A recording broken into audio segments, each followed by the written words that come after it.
തനി നാടൻ പ്രദേശങ്ങൾ. ബീച്ചിനു സമീപം ഒരു റെസ്റ്റോറൻ്റ് ഉണ്ട്. ഇത് കണ്ടപ്പോഴാണ് വിശപ്പിൻ്റെ ഇളക്കം. രാവിലെ വിമാനത്തിൽ നിന്ന് ഭക്ഷണം കഴിച്ചതാണ്. രസകരമായ ഒരു ബീച്ചാണ് ഇത്. മണലില്ല, ഉരുളൻ കല്ലുകളുടെ തീരം. നദീതീരത്തുകൂടി നടക്കുന്ന ഒരനുഭവം. തീരക്കടലിനടിയിലും ഈ ഉരുളൻ കല്ലുകൾ തന്നെയാണ്. നീണ്ടുപോകുന്ന ബീച്ചിന്റെ അങ്ങേയറ്റത്ത് ഏതാനും ഹോട്ടലുകളും റിസോർട്ടുകളും കാണാം. ചരലിനു മീതെ ഉണങ്ങാനിട്ടതുപോലെ ഏതാനും സായിപ്പുമാർ കിടപ്പുണ്ട്. തണുപ്പ് രാജ്യങ്ങളിൽ നിന്നും വരുന്നവർക്ക് ഈ വെയിലിനെ എത്ര ആസ്വദിച്ചാലും മതിവരില്ല. ചൂടേറ്റ് ദേഹം കരുവാളിക്കുന്നതുവരെ വെയിലിൽ കിടക്കും ഈ വെള്ളക്കാർ.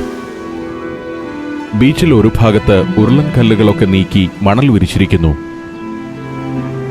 യൂറോപ്യൻ നിലവാരമുള്ള സംവിധാനങ്ങളൊക്കെ ഇവിടെയുണ്ട്.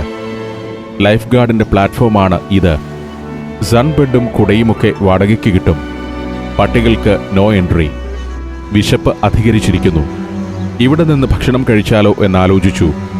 മെനു ബോർഡിലെ വിലവിവരം പിന്തിരിപ്പിച്ചു. ഭക്ഷണം നഗരത്തിലെത്തിയിട്ടാവാം. വീണ്ടും ബസ്സിനായി കാത്തുനിൽപ്പ് തുടങ്ങി. നഗരത്തിലേക്കുള്ള ബസ്സുകളുടെ വിവരം ബോർഡിലുണ്ട്.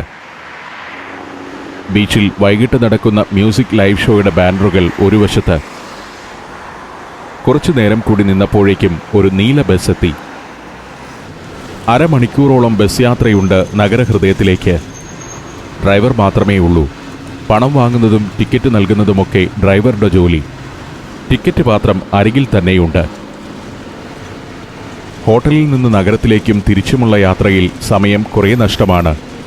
എങ്കിലും സൈപ്രസിലെ പൊതുഗതാഗത സംവിധാനത്തെ അടുത്തറിയാൻ ഇത് സഹായിക്കുന്നു.